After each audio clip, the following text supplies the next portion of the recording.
The fire broke out in this two-story commercial building in Leh on Sunday.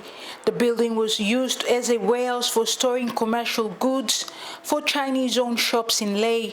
According to an employee and eyewitness, their boss, a Chinese woman, was cooking in the warehouse when the fire erupted at around 9 a.m.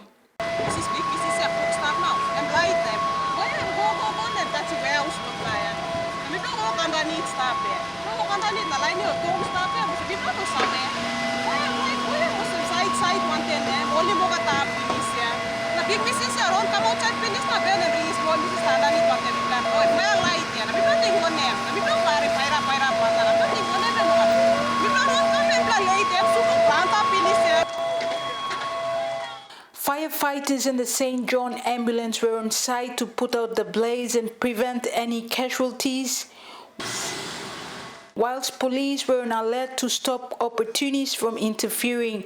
The blaze was massive and the thick clouds of smoke were visible from afar. After attempts at battling the fire failed, the two-story building collapsed to the ground. 3 national employees fled for their lives after a corrugated steel door was forcefully cut open by a security guard.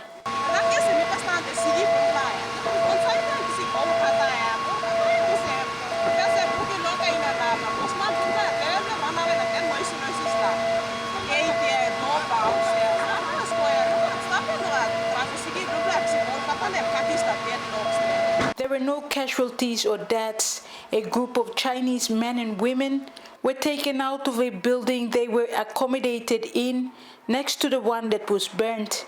Investigations are underway by Leh's fire service and police on the cause of the fire.